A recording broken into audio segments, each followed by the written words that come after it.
మృషా కృత్వా మృషా కృత్వా మృషా కృత్వా గోత్రస్ఖలనమథ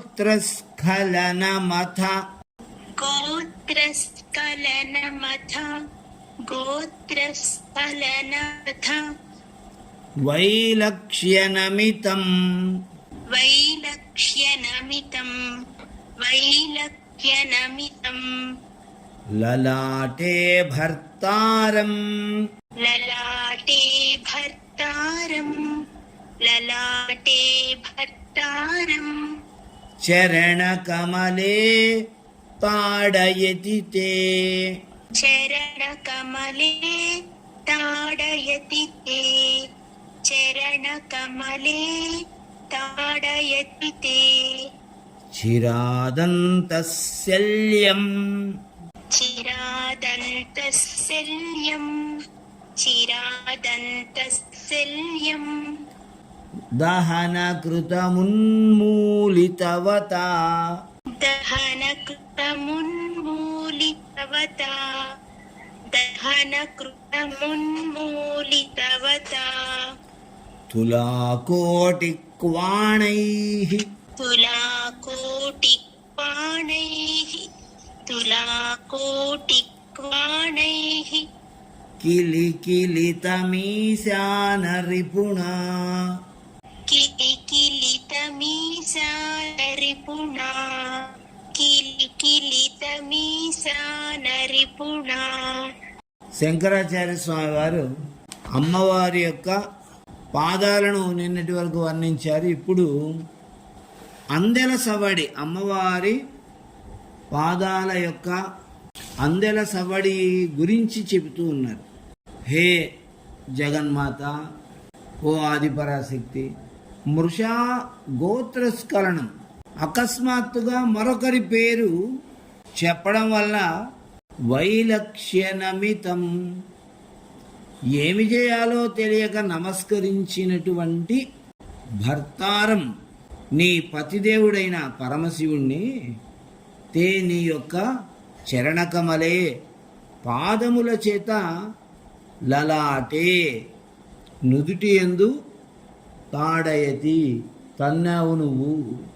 ఇలా జరుగుతూ ఉంటే చిరాత్ చాలా కాలం నుండి నీ పైన పగతో ఉన్నటువంటి దహనకృతం, శరీరాన్ని కాల్చివేయడం వల్ల కలిగినటువంటి అంతఃశల్యం, లోపల ఉన్నటువంటి బాధిస్తూ ఉన్న బాణపు ములికిని ఉన్మీలితవత, పెకిలించి వేసినటువంటి ఈశానరిపుణ, ఈశ్వరునికి శత్రువైనటువంటి మన్మధుని చేత, తులాకోటి క్వాణై, నీ కాలి యందు ధరించినటువంటి అందెల యొక్క శబ్దముల చేత, కిలికిలితం, కిలకిల నవ్వబడినది. అంటే అందెల యొక్క చప్పుడు ఏదైతే ఉందో అది మన్మధుని యొక్క నవ్వు అని చెప్తూ ఉన్నాడు. మన్మధుడు ఏం చేశాడు? పార్వతీ పరమేశ్వరుల మధ్య అనురాగాన్ని సృష్టించమని దేవతలందరూ వచ్చి తనని కోరడం వల్ల మన్మధుడు పార్వతీ పరమేశ్వరులు ఉన్న దగ్గరికి వెళ్ళి, అది పరమేశ్వరుని యొక్క తపోవనం, ఆ తపోవనానికి వెళ్ళి పార్వతీదేవి పరమేశ్వరుని మెడలో ఒక పుష్పమాలికను సమర్పిస్తూ ఉన్న సమయాన్ని చూసి కూలబాణం వేశాడు. అప్పుడు మనస్సు చంచలమైనటువంటి పరమేశ్వరుడు ఒక్కసారి కళ్ళు తెరిచి పార్వతిని చూసి, ఎవరా ఇంత అందమైనటువంటి అమ్మాయి, త్రిలోక సుందరి నా ప్రక్కన నిలబడ్డది ఎవరు అనుకునేంత సమయంలో ఆయన మనస్సు హెచ్చరించింది, ఇది నీ మనస్సు కలిగినటువంటి ఆలోచన కాదు, ఎవరో కలిగిస్తున్నారు.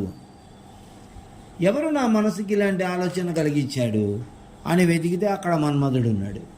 అతన్ని తన మూడో నేత్రం తెరిచి కాల్చి పడేశాడు. ముందు నీవు నా మీద బాణాలు ప్రయోగించేంతటి వాడివా కాల్చి పడేశాడు. ఆ తర్వాత రతీదేవి వేడుకోవడం వల్ల, రతీదేవి అంటే మన్మధుని భార్య, వచ్చి వేడుకోవడం వల్ల మన్మధునికి ఒక అంటే శరీరం కాలిపోయినా కూడా ఆయన నీకు మాత్రం కనిపిస్తూ ఉంటాడని వరం ఇచ్చాడు. మన్మధుడికి శరీరం లేకపోయినా కూడా ఆయన చేయాల్సినటువంటి ఆయన విధులను, స్త్రీ పురుషుల మధ్య అనురాగాన్ని సృష్టించే కార్యాన్ని శరీరం లేకుండానే చేస్తాడు అని ఒక వరం ఇచ్చాడు. అందుకని మన్మధుడు అనంగుడయ్యాడు, శరీరం లేనివాడయ్యాడు. ఆ రోజు నుంచి మన్మధుడు ఈ శివుడికి ఏదైనా జరిగితే బాగుంటుంది అని అతను మనస్సులో ఒక కసి పెట్టుకున్నాడట, ఒక పగ పెట్టుకున్నాడు అన్నట్టుగా మనకు కవి వర్ణిస్తున్నాడు. మనస్సులో అతని హృదయంలోకి ఒక బాణం దిగినట్టు దిగింది. చిరాదంత శల్యం, చాలా కాలం నుంచి మనస్సులో ఒక బాణపు ములికిలా దిగి ఉన్నటువంటి తన పగని ఉన్మూలితవత దాన్ని గట్టిగా లాగి బయటికి తీసి అవతల పడేశాడట. అమ్మయ్య, ఇప్పటికి నా బాధ తీరింది, భలే జరిగింది శివుడికి అనుకున్నట్ట. ఏమి జరిగింది ఇక్కడ? శివుడు గోత్రస్ఖలనం చేశాడు. గోత్రస్ఖలనం అంటే భార్యని వేరే అమ్మాయి పేరు పెట్టి పిలవడం. ఏమను, ఓ పార్వతి, గౌరీ, శైలజ అనాల్సింది ఒకటి, ఏ గంగా అనో భాగీరథి అనో ఏదో పిలిచేశాడు టక్కని.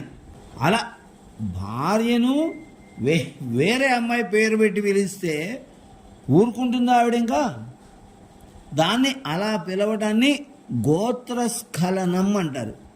మనస్సులో మరొకరి పైన మక్కువ ఉన్నప్పటికీ కూడా భార్య దగ్గర ప్రకటన చేయరు పురుషులు. కానీ పొరపాటుగా ఏదో వేరే పరధ్యాసలో ఉన్న సమయంలో చెటక్కున ఒక్కసారి బయటికి అనేసారనుకోండి, ఇంకా అయిపోయింది, ఇంకా బుక్ అయినట్టే వాళ్ళ దగ్గర. ఇప్పుడు పరమేశ్వరుడి పరిస్థితి అదైంది. ఆయన ఏ పరధ్యానంలో ఉండి ఏదో ధ్యాసలో ఉండి గోత్రస్ఖలనం చేశాడు. పార్వతి దగ్గర వేరే అమ్మాయి పేరు పెట్టేశాడు. పెట్టిన మృతా కృత్వా గోత్రస్ఖలనం, అకస్మాత్తుగా పరమేశ్వరుని నోటి నుండి గోత్రస్ఖలనం జరిగింది. వైలక్ష్యనమితం, వైలక్ష్య ఏమి చేయాలి ఇప్పుడు? ఏదో రకంగా దాన్ని కప్పిపుచ్చుకోవాలి. లేదు, ఆమె నా పరమ భక్తురాలు, ఆమె ఆపదలో ఉంది, అందుకని ఆమెకు నేను సహాయం చేయాలనుకుంటున్నాను, ఇలా ఏదో ఒకటి ఒక అబద్ధం చెప్పి ఆ సన్నివేశాన్ని కప్పిపుచ్చాలి. కాబట్టి ముందుగా ఆయన ఏం చేశాడు? అమ్మవారి పాదాలకు ఒక నమస్కారం చేసేసాడు. అది ఎలా కాదు, ఇలా అని చెప్పి ఏదో చెప్పబోయి ఇంకా ముందు నమస్కారం చేసేద్దాం, ఆ తర్వాత అన్నీ ఆవిడ వింటుందని నమస్కారం చేస్తే, చరణ కమలే, నీ 2 పాదార విందాలతో నువ్వు లలాటే, ఆయన యొక్క నుదుటి భాగంలో భర్తారం, నీ పతిదేవుణ్ణి తాడయతి కొట్టావు. చూడెంత పని చేసావో. ఆయన మహానుభావుడు, పరమేశ్వరుడు. ఆయన పొరపాటుగా చిన్న పని చేస్తే నీవు నీ పాదంతో ఆయన నుదుటి పైన కొట్టావు. నుదుటి పైన కొట్టడం అంటే నుదుటి పైన 3వ కన్ను ఉంటుంది శివుడికి. ఆ 3వ కంటి మీద పార్వతీదేవి పాదంతో కొట్టడాన్ని చూసి ఈయన చాలా సంతోషించాట మన్మధుడు. హృదయంలో నాటుకున్నటువంటి బాణం ములుకులాగా ఉన్నటువంటి చిరాదంత శల్యం, తన హృదయంలో నాటుకుపోయినటువంటి ఆ బాణాన్ని ఇప్పుడు పెకిలించి వేశాట. పెకిలించి వేస్తూ శత్రువు ఏం చేస్తాడు? ఇలాంటి సందర్భంలో ఒక నవ్వు నవ్వుతాడు. నవ్వితే శివుడు ఊరుకుంటాడేంటి? కానీ అందుకని ఇక్కడ ఏం జరిగింది? అమ్మవారి యొక్క అందెల సవ్వడి, ఆ అందెలు ఈ శివుణ్ణి కొట్టినప్పుడు ఒక చప్పుడు చేశాయి. ఆ అందెల సవ్వడి రూపంలో మన్మధుడు నవ్వేశాడట. అది ఈ శ్లోకంలో చెప్పబడినటువంటి విషయం.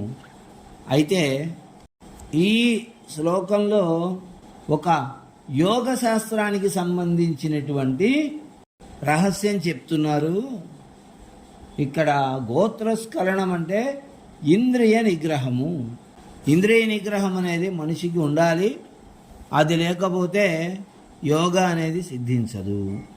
రెండవది, శాంభవి ముద్రలో కుండలిని శక్తి అనేది జాగృతమై అది ఆజ్ఞాచక్రంలో ప్రవేశిస్తుంది.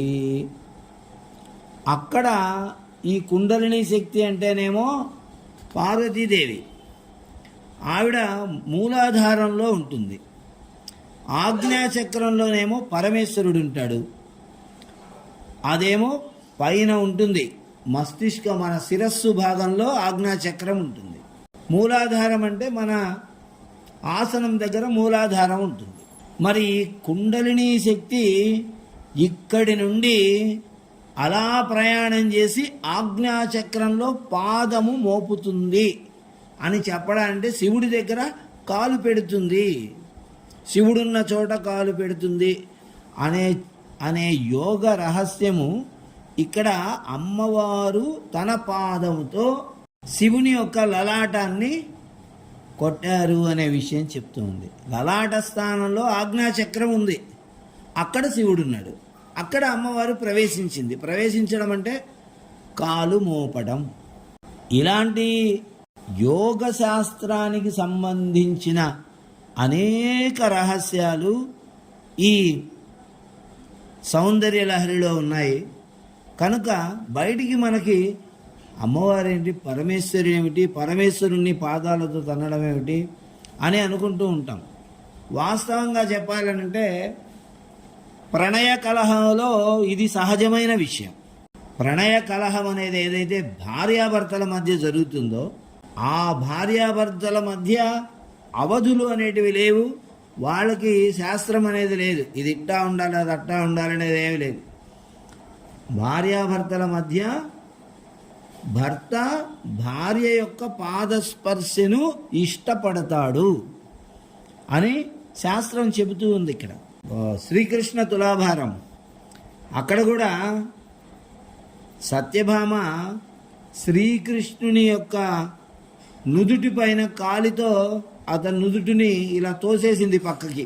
ఆయన ఏదో విషయం వచ్చి పాదస్పర్శ చేసైనా సరే ఆమెను ఒప్పించాలి అని ముందుకు వెళ్ళి శిరస్సు వంచి పాదాల దగ్గర ఏదో చెప్పబోతే ఆమె కాలును పైకెత్తి తన కాలితో ఆ నుదుటిని పక్కకు తోసేసింది అని చెప్పుకున్నాడు. అది మనకి తప్పనో అదనో, ఆయన జగన్నాథుడు, ఇవన్నీ వేరు విషయం. జగన్నాథుడు లోకానికి, భార్య దగ్గర భర్తనే, భార్యకి ఏమవుతాడు, భార్యకి జగన్నాథుడు కాదు, భార్యకు నాథుడే.